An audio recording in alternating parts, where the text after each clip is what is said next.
2021 சட்டமன்ற தேர்தலில் வாக்களிச்சிருப்பீங்க அல்லது வாக்களிக்காமல் இருப்பீங்க, பேர் இருக்கும். ஆனா இப்போ உங்களுக்கு எல்லா வாக்காளர் பட்டியலிருந்தும் உங்கள் பெயரை நாங்கள் ஃப்ரீஸ் பண்ணிட்டோம். அப்ப முதல் கட்டத்துல இருக்கிற தகவல்லாம் நமக்கு தெரிஞ்ச தகவல் தான். கீழே 2 தகவல் தான் நமக்கு ஒரு குழப்பத்தை கொடுக்கக்கூடிய தகவல். தவறாக ஃபார்ம் அப்லோட் பண்ணி அதுக்கு இருந்து பெண்டிங்ல இருக்குன்னு காமிக்குது. எந்த பிஎல்ஓ இதை பண்ணாருங்கிற தகவல் கூட அங்க இல்ல. டிராஃப்ட்ல பேர் வந்துட்டா தப்பிச்சவன் இல்ல. டிராஃப்டுக்கு அப்புறம் அவங்க லெட்டர் அனுப்பிச்சு அந்த கடிதம் வராம இருக்கணும். அப்ப கடிதம் வரணும், உங்களை அந்த கடிதம் சேரணும்.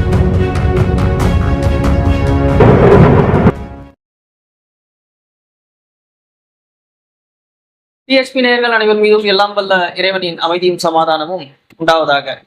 எஸ்ஐஆர் அப்படிங்கிற இந்த வாக்கெடுப்பு தீவிர வாக்காளர் திருத்த பணி போய்கிட்டே இருக்கக்கூடிய இந்த நேரத்துல தமிழகத்துல மிகப்பெரிய எதிர்ப்பு நடந்துகிட்டே இருக்கிறத நம்ம பாக்குறோம். சமூக வலைதளங்கள்ல காரசாரமான ஒரு விமர்சனங்கள்லாம் நடந்துகிட்டு இருக்கிறத நம்ம பாக்குறோம். என்ன மாதிரியான குற்றச்சாட்டுகள் இப்போ பிரதானமா வைக்கப்படுது அப்படின்னு சொன்னாக்கா, பேர்கள் வேணும்னே விடுக்கப்படுது, சில பேருடைய பெயர்கள் வாக்காளர் பட்டியல இருந்து நீக்கிறதுக்கான வாய்ப்புகள் இதுல அதிகமா இருக்கு அப்படிங்கிறாங்க. அரசியல் நோக்கத்துக்காக இந்த திருத்தம் மேற்கொள்ளப்படுது அப்படிங்கிறாங்க. இன்னும் சில பேர் வைக்கக்கூடிய குற்றச்சாட்டு எப்படி இருக்குது அப்படின்னா, இந்தியா முழுக்க இருக்கிறவங்க யார் வேண்டுமானாலும் எங்க வேண்டுமானாலும் வாக்களிக்கக்கூடிய சூழ்நிலை உருவாகுது, இதனால இந்த இந்தியா முழுக்கவே மிகப்பெரிய பிரச்சனையை இது உண்டாக்கும் அப்படின்லாம் சொல்லிட்டு இருக்கிறாங்க. இது உண்மையா? உண்மையிலேயே இந்த எஸ்ஐஆர்ங்கிறது என்ன அப்படிங்கிற ஒரு விளக்கத்தை கேட்கறதுக்காக நாம எழுத்தாளர் புதுமடம் ஹலீம் அவர்களை சந்திக்க வந்திருக்கோம். இந்த நிகழ்ச்சிக்கு முதல்ல அவரை வரவேற்போம். தொடர்ந்து சம்பந்தமா நம்ம அவர்கிட்ட கேள்விகளை கேட்போம். அஸ்ஸலாமு அலைக்கும் பாய். வலைக்கும் அஸ்ஸலாம். எப்படி இருக்கீங்க? அல்ஹம்துலில்லாஹ். இப்ப இந்த எஸ்ஐஆர் அப்படிங்கிற இந்த ஒரு விஷயம் ரொம்ப காரசாரமா விவாதத்துக்கு உள்ளாகுது. மிகப்பெரிய அளவுல எதிர்ப்புகள் வந்துகிட்டே இருக்கு. எதிர்கட்சிகள் தீவிரமான எதிர்ப்புகளை பதிவு செஞ்சுக்கிட்டே இருக்கிறாங்க. என்னதான் போய் பிரச்சனை? அதாவது இந்த எஸ்ஐஆர் சொல்லக்கூடிய ஸ்பெஷல் இன்டென்ஷன் ரிவிஷன் இது ஏற்கனவே நடந்துருச்சு, திருப்பி நடக்குது, இதுக்கு ஏன் பயப்படணும், இது சும்மா தேவையில்லாம பயத்தை விதைக்கிறாங்க, எஸ்ஐஆர்னால குடியுரிமை போயிடுன்னு சொல்லிட்டு பிரச்சாரம் பண்றாங்க, இப்படியெல்லாம் சொல்லப்படும். ஆனால் ஒரு விஷயத்தை தெரிந்து கொள்ளுங்கள், இந்தியாவில் எஸ்ஐஆர் முதல் முறையாக நடக்கிறது. அப்ப இதுக்கு முன்னாடி நடந்தது எஸ்ஐஆர்னு கேட்டா அதுக்கு பேரு வெறும் இன்டென்ஷன் ரிவிஷன். இப்ப நீங்க 2002லயும் 2005லயும் நீங்க ஏதாவது ஃபார்ம் ஃபில் பண்ணி கொடுத்தீங்களா? எதுவும் கிடையாது. ஆனா இது முதல் முறையா இதுதான் பரபரப்பா இருக்கு. யாரும் ஃபார்ம் ஃபில் பண்ணி கொடுக்கல. நீங்களே என் வாக்காளர் நான் தாங்கிறத சொல்லல, டிக்ளரேஷன் கொடுக்கல. வீடு வீடா வருவாங்க, வாக்காளர் பட்டியலில் பேரை பார்த்து அவர் உயிரோட இருக்காரா இல்லையான்னு கேட்பாங்க. அவர் இருக்காரு, சத்தமே எல்லாம் போயிடுவாங்க. அது ரொம்ப காலம் நடக்கும். ஆமா, 1 வருஷ காலம் அந்த தீவிர வாக்காளர் திருத்தம் நடக்கும். அப்ப இந்தியா முழுவதும் தொடர்ச்சியாக வருடமும் நடந்திருக்கு. 10 வருடத்திற்கு ஒரு தடவை இந்த மாதிரியான தீவிர திருத்தமும் நடந்திருக்கு. அப்ப இந்த ஸ்பெஷல் ரிவிஷன்னா என்ன, ஏன் பயப்படுறோம் அப்படின்னா, ஸ்பெஷல் ரிவிஷன் என்கிற இந்த புதிய சிஸ்டம் இப்போ உதாரணத்துக்கு நீங்க 2024 உங்க பேர் இருக்கு, இப்ப வர்றாங்க. இப்போ 2024 பாராளுமன்ற தேர்தலில் நீங்க வாக்களிச்சிருப்பீங்க, 2021 சட்டமன்ற தேர்தலில் வாக்களிச்சிருப்பீங்க அல்லது வாக்களிக்காமல் இருப்பீங்க, பேர் இருக்கும். ஆனா இப்போ உங்களுக்கு எல்லா வாக்காளர் பட்டியலிருந்தும் உங்கள் பெயரை நாங்கள் ஃப்ரீஸ் பண்ணிட்டோம். இந்த நிமிஷம் வரைக்கும் இப்ப தமிழ்நாட்டுல வாக்காளர் பட்டியலில் எவர் பெயரும் இல்லை. புதிதாக நீங்கள் வாக்காளர் தானா என்பதை உறுதிப்படுத்துவதற்கு உங்களிடமே கேள்வியை கேட்கிறாங்க. நீங்க தான் இந்த வாக்காளரா? நீங்க முன்னாடி உங்களுக்கு 2002ல வாக்கு இருந்ததா? அப்படி இல்லைன்னா உங்க அப்பாவுக்கு இருந்துச்சா, அம்மாவுக்கு இருந்ததா, இப்படி இல்லையா உங்க தாத்தாவுக்கு பாட்டிக்கு இருந்துச்சா? இப்படி எல்லாம் அவர்கள் கேள்வியை கேட்டு நம்மையே அந்த ஃபார்மை ஃபில் பண்ணி, ஐயோ நான் தாங்க வாக்காளரு அப்படின்னு கொடுத்து அதை அவர்கள் ஏற்றுக்கொண்டு சந்தேகப்பட்டால் ரிஜெக்ட் பண்ண செய்யக்கூடிய வேலையையும் செய்யறாங்க. இப்ப இது எப்படி ஒரு பதட்டத்தை கொடுக்காம இருக்கும்? இப்போ 2024 பாராளுமன்றத்தில் நான் வாக்களித்தேன், இப்ப எனக்கு ஃபார்ம் ஃபில் பண்ணி கொடுக்குறேன். என்னுடைய ஃபார்ம் ஏற்றுக்கொள்ளப்படுமா படாதான்னு எனக்கு இன்னைக்கு வரைக்கும் தெரியாது. இப்ப இது எனக்கு பதட்டத்தை கொடுக்குமா கொடுக்காதா? ஒன்று. இரண்டாவது, இப்போ தமிழ்நாட்டுல 2002ல இந்த ஐஆர் எடுக்கப்பட்டது, இன்டென்சிவ் ரிவிஷன் வாக்காளர் திருத்தம், ஒரு 197 தொகுதியில் எடுத்தாங்க. அப்புறம் ஒரு 37 தொகுதி விடுபட்டதை 2005 எடுத்தாங்க.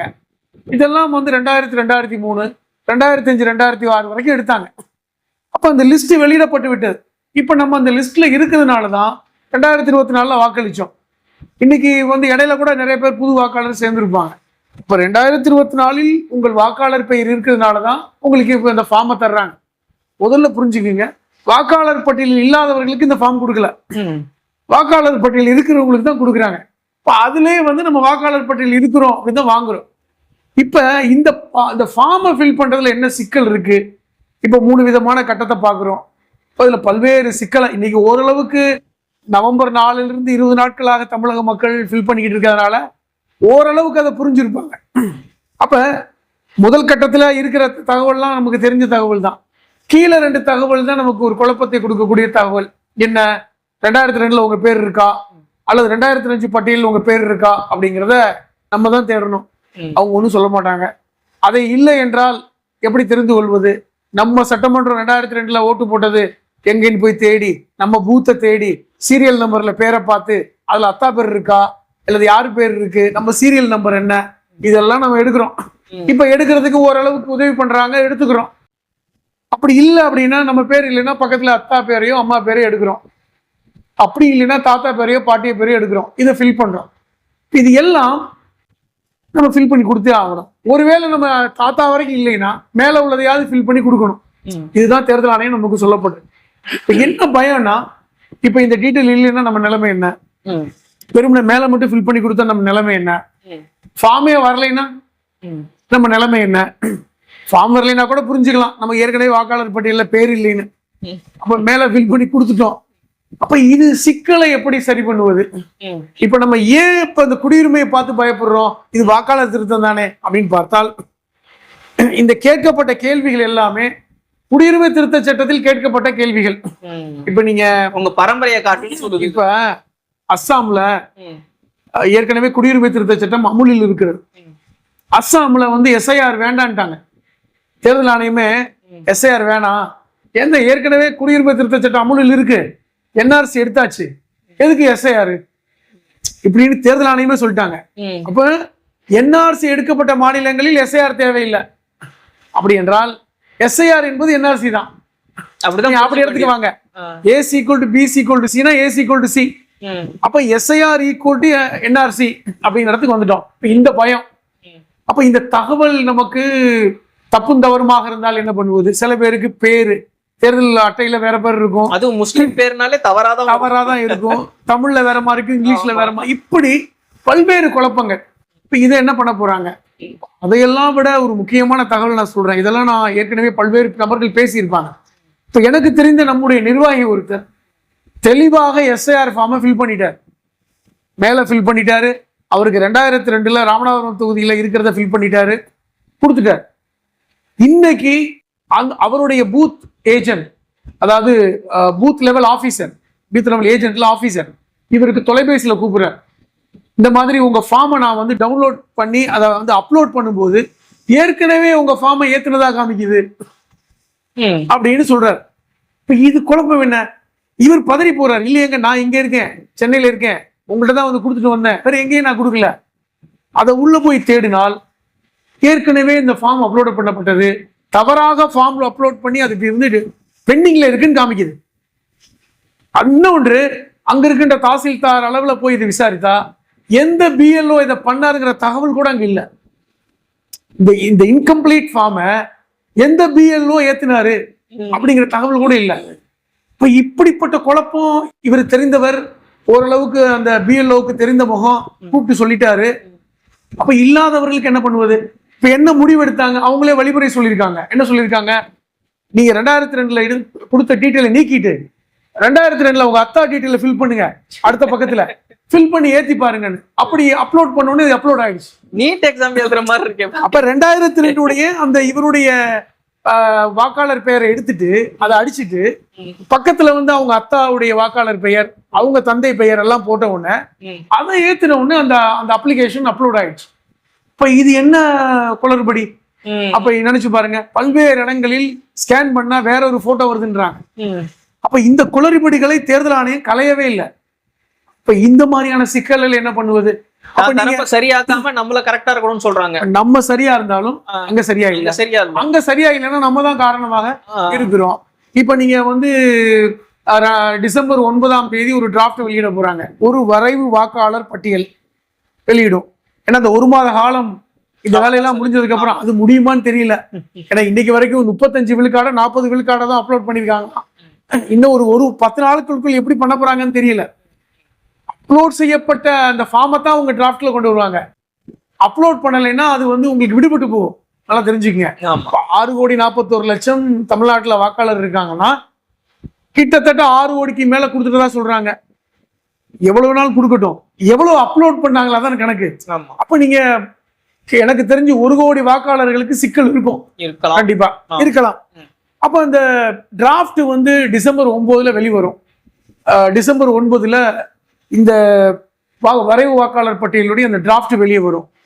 அது நீங்க அப்ளிகேஷன் கொடுத்து அப்லோட் ஆனவங்களுக்கு மட்டும்தான் வரும். அப்ளிகேஷன் கொடுத்து அப்லோட் பண்ணவில்லை என்றால் கூட, அல்லது அப்ளிகேஷன் இன்கம்ப்ளீட்டா இருந்தாலும் வராது. இப்ப இந்த சிக்கலை எப்படி சரி பண்ண போறாங்க?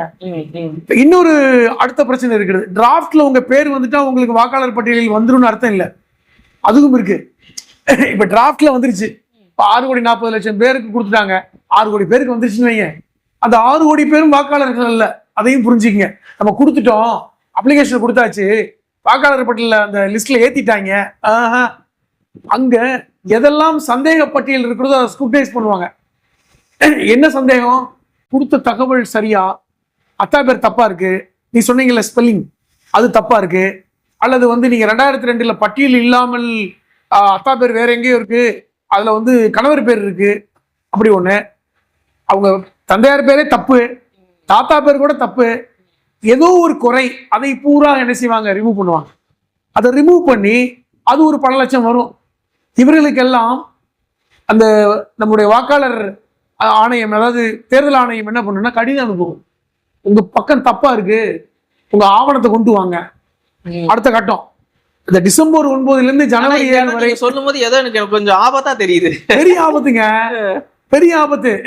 அதான் சொல்றேன், டிராஃப்ட்ல பேர் வந்துட்டா தப்பிச்சோன்னு இல்ல, டிராஃப்டுக்கு அப்புறம் அவங்க லெட்டர் அனுப்பிச்சு அந்த கடிதம் வராம இருக்கணும். அப்போ கடிதம் வரணும், உங்களை அந்த கடிதம் வந்து சேரணும், நீங்க கொடுத்த நம்பர்ல அவங்க வந்து சேரணும். பல்வேறு சிக்கல் இருக்கு. அப்படி வந்துருச்சு, ஏதோ ஒரு குழப்பம் இருக்கு, நீங்க போகணும் அங்க இஆர்ஓ அலுவலகத்துக்கு போகணும். இஆர்ஓ என்றால் எலெக்ஷன் ரிவிஷன் ஆபீசர். ஒவ்வொரு பூத்துக்கும் ஒரு இஆர்ஓ இருப்பார். அவர் தான் வந்து அந்த தொகுதியுடைய வாக்காளர் பட்டியலை திருத்தக்கூடிய ஒரு நபர். கிட்டத்தட்ட டெப்டி கலெக்டர், தாசில்தார் மாதிரி ஆட்கள் இருப்பாங்க. இவர்கள் முன்னிலையில போய் நீங்க உங்களுடைய கோரிக்கையை அவங்க லெட்டர் காமிச்சு நீங்க பேசணும். இது கொடுக்கும் பொழுது 3 கண்டிஷன் போடுறாங்க, நல்லா தெரிஞ்சுக்கங்க. இந்த கோரிக்கைக்கு நீங்க வந்துட்டீங்க, லெட்டர் வந்துருச்சு, அங்க உள்ள போனா உங்களிடம் 3 கேள்வி கேட்கப்படும். 1, நீங்கள் 1987 ஜூலை 2க்கு முன்னாடி பிறந்தவரா பின்னாடி பிறந்தவரா? ஜூலை 2 1987 இருந்து 2004 டிசம்பர் வரைக்கும் பிறந்தவரா, அதுக்கப்புறம் பிறந்தவரா? இந்த கேள்வி. 1987 ஜூலை 2க்கு முன்னாடி பிறந்தால் உங்க அம்மா அப்பா டீட்டெயில் எல்லாம் வேணாம், உங்களை பத்தி கொடுங்க. எங்க பிறந்தீங்க, உங்களோட பாஸ்போர்ட் இருக்கா, உங்களுக்கு ஸ்கூல் டிசி இருக்கா, 13 ஆவணம் கொடுத்து வச்சிருக்காங்கல்ல, அந்த ஆவணத்திலிருந்து தான் கொடுக்கணும். நீங்களா புது ஆவணம் கொடுக்க கூடாது. ஸ்டேட் கவர்மெண்ட் கொடுத்த சர்டிபிகேட் இருக்கா, ஓபிசி பிசி சான்றிதழ் இருக்கா, அல்லது வாரிசு சான்றிதழ் இருக்கா, ஆதார் கார்டாவது வயசா ஏத்துக்க மாட்டாங்க. இப்படி பல்வேறு கேள்விகள் இதை நீங்க சந்திக்கணும். 87க்கு அப்புறம் பிறந்தவங்க உங்களையும் நிரூபிக்கணும், உங்க அத்தா அல்லது அம்மாவையும் நிரூபிக்கணும், யாரா ஒருத்தர. 2004க்கு அப்புறம் பிறந்தவங்க நீங்க கொடுத்துட்டீங்க ஃபார்ம்ல, உங்களையும் நிரூபிக்கணும், உங்க அத்தா அம்மா 2 பேருடைய சர்டிபிகேட்டையும் கொடுக்கணும். அப்படி கொடுத்து இஆர்ஓ உங்களுடைய சான்றிதழை திருப்தி அடைந்தால் மட்டும்தான் வாக்காளர் பட்டியலில் சேர்ப்பார். இதுதான் ப்ரொசீஜர். அடுத்த கட்டமா இப்ப இப்படி ஒரு நிலைமை இருக்கு. அதுக்கப்புறம் இறுதி பட்டியல் பிப்ரவரியில வரும். அவருக்கு சேர்க்கிறாரா சேர்க்கலன்னு உங்களுக்கு தெரியாது, வந்துருவீங்க.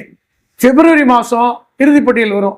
அதுல உங்க பேர் இருந்தா தப்பிச்சீங்க, இல்லை என்றால் வாக்காளர் பட்டியலில் உங்கள் பெயர் இல்லை, நீங்கள் வாக்களிக்க முடியாது. அப்புறம் தேர்தலுக்கு அப்புறம் நீங்கள் குடியுரிமையை நிரூபிக்க வேண்டிய கட்டாயம் ஏற்படலாம். இதுதான் ப்ரொசீஜர். இது எல்லாமே குடியுரிமை திருத்த சட்டத்தின் முதல் படியான NPR அப்படியே NRC சொல்லும் போது அப்படிதான் தெரியுது. அததான் இப்ப NPRையும் NRCயும் இணைத்துதான் இன்னைக்கு SIR ஃபார்ம் கொடுத்துருக்காங்க. இப்ப நேஷனல் பாப்புலேஷன் ரிஜிஸ்டரையும் NRCன்னு சொல்லக்கூடிய national registration of certification citizenship என்று சொல்லக்கூடிய அந்த குடியுரிமை திருத்த அந்த பதிவேட்டையும் இணைச்சு இன்னைக்கு SIRங்கிற பேர்ல உங்க முன்னாடி ஃபார்மா கொடுத்துருக்காங்க. இதுதான் நிலவரம். ஏன் நேரடியா நடத்தல அப்படின்னா, ஏற்கனவே பல்வேறு சட்டமன்றங்களில் நாங்கள் NRCயை நடத்த மாட்டோம், NPRஐ நடத்த மாட்டோம் என்று சட்டமன்றத்தில் தீர்மானம் ஏற்றி வச்சிருக்காங்க. தமிழ்நாடுல இருந்து ஒரு 12 மாநிலங்கள். அப்ப எப்படி NRC நடத்துவாங்க, NPR நடத்துவாங்க? ஆனா SIR நடத்துறதுக்கு ஒன்றும் தீர்மானம் போடல, PSIR நடத்து. இப்படித்தான் அவர்கள் உள்ளே வந்திருக்கிறார்கள். இப்ப இது ஒரு பெரிய, இன்னைக்கு பாத்தீங்கன்னா மேற்கு வங்காளத்துல இதுவரை 5 பேர் SIRஐ பார்த்து பயந்து தற்கொலை செய்திருக்கிறார்கள். SIR இருக்கா? ஏன்னா நாளைக்கு குடியுரிமை பிரச்சனை வரும், ஏன்னா எந்த ஆவணம் சரியா இல்ல, தப்பு தப்பா இருக்கு. நேற்று கூட ஒருத்தர் 24 பர்கானாஸ் மாவட்டம் மேற்கு வங்காளத்துல, அவரு ஒரு முஸ்லீம் கூட கிடையாது, பிரதீப்ங்கிற ஒருத்தர் தற்கொலை பண்ணியிருக்காரு. கேட்டா என் தாத்தா டாக்குமெண்ட் எனக்கு இல்ல, அப்பாவோட பேரும் இதுக்கு வேற இருக்கு, பயமா இருக்கு, ஒருவேளை குடியுரிமை பிரச்சனை வந்தால் நான் எங்க போவேன், தற்கொலை பண்ணியிருக்காங்க.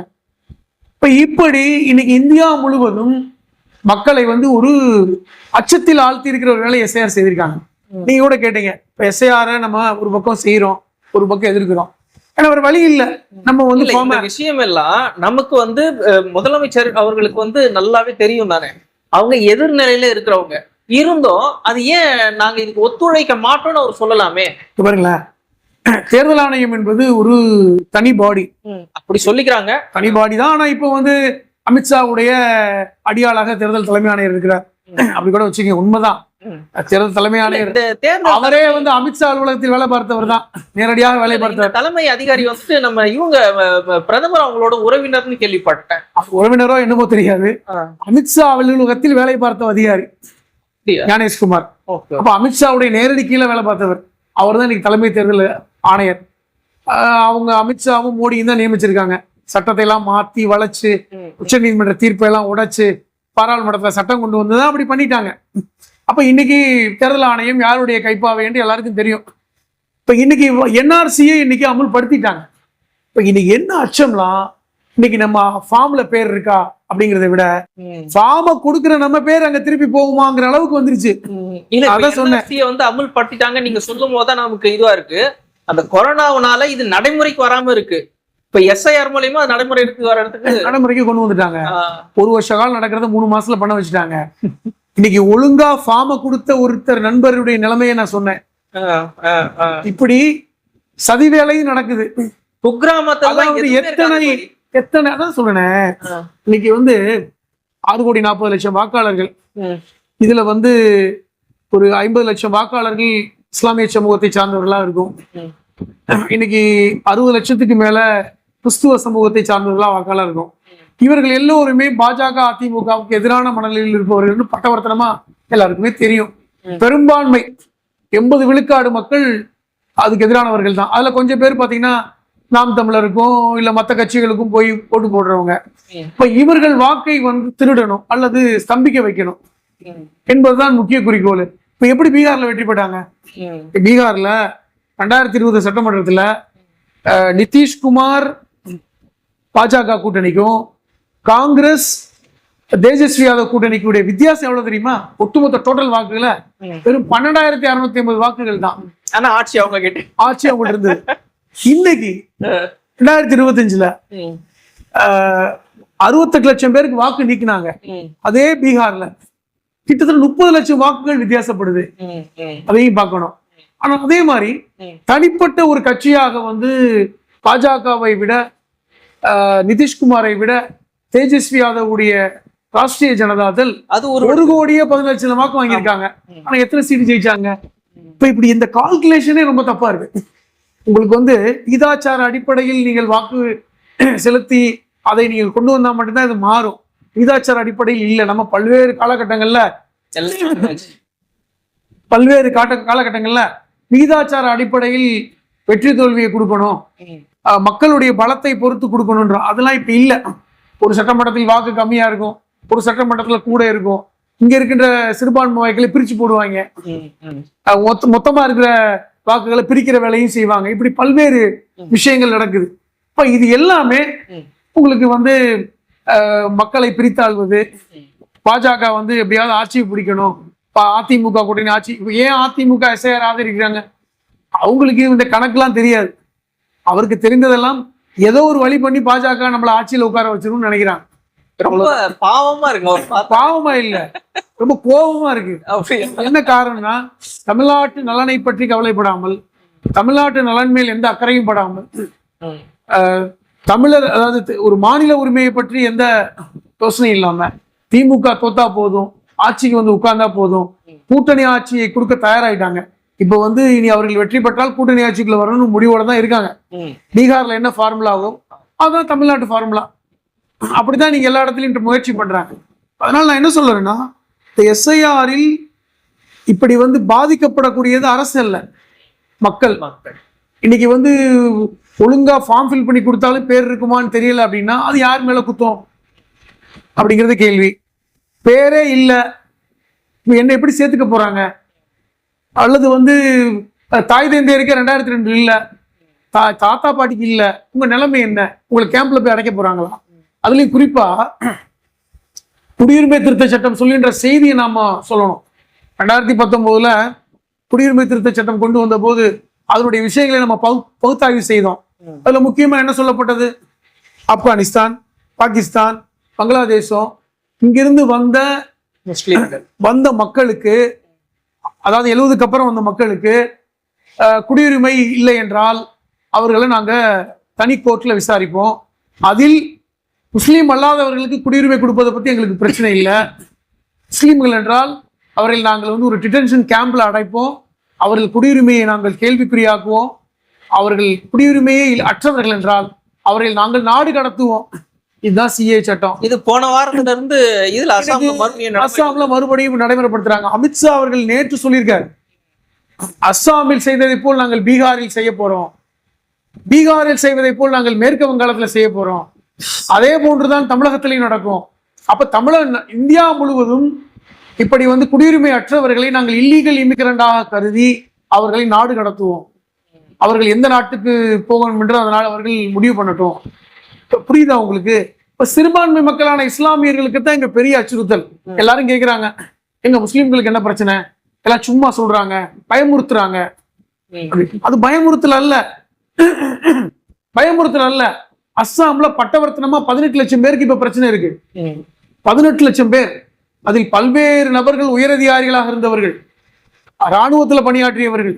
இப்ப இவர்கள் குடும்பத்துக்கெல்லாம் இன்னைக்கு பிரச்சனை. ஏனென்றால் அஸ்ஸாம், பீகார், மேற்கு வங்காளம் எல்லாம் பங்களாதேஷோட பக்கத்துல இருக்கு.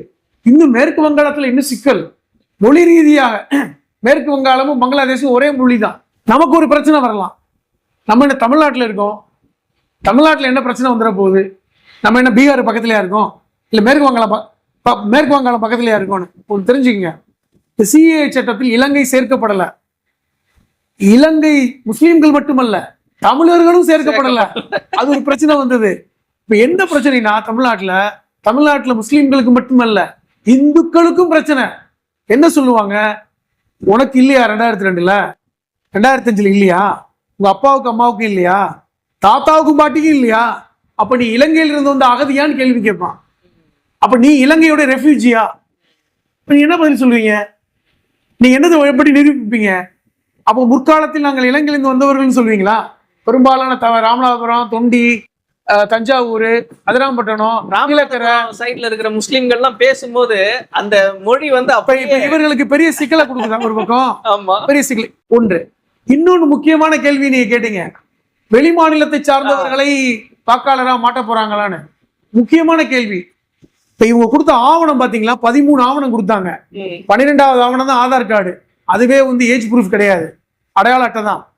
13வது ஆவணம் என்ன கொடுத்துருக்காங்கன்னா, தமிழ்நாட்டு பட்டியலில் பீகாரில் உங்கள் வாக்காளர் பெயர் விடுபட்டால் நீங்க வாக்காளர் ஆணையத்திலிருந்து ஒரு கடிதம் வாங்கிட்டீங்கன்னா அது நீங்க எங்க வேணாலும் வாக்காளரா சேரலாம்.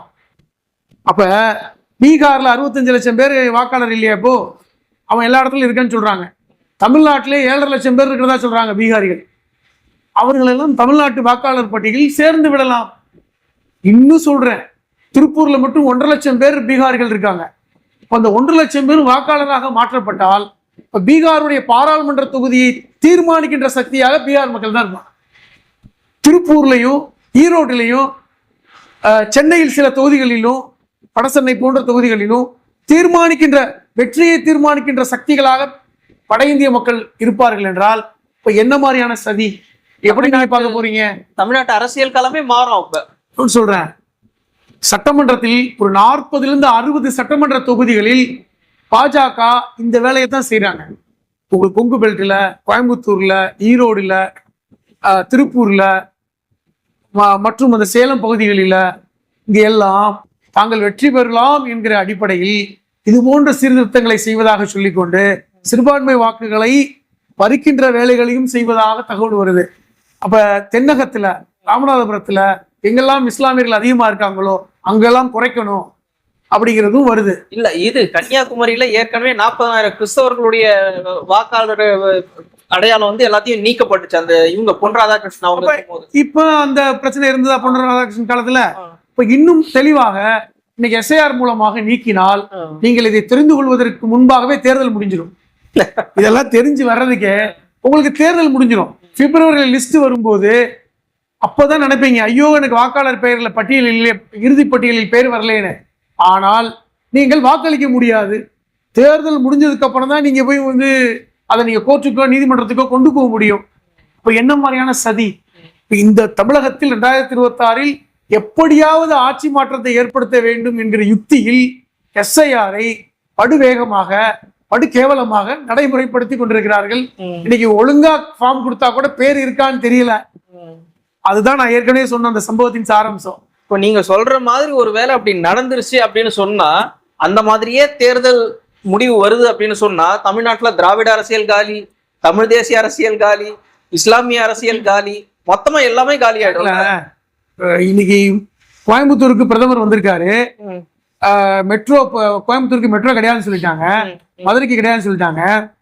பாஜகவுடைய எம்எல்ஏ வானதி சீனிவாசன் சொல்றாங்க, கவலைப்படாதீங்க, நாங்க ஆட்சிக்கு வந்த அப்புறம் செஞ்சிருவோம் அப்படின்றாங்க.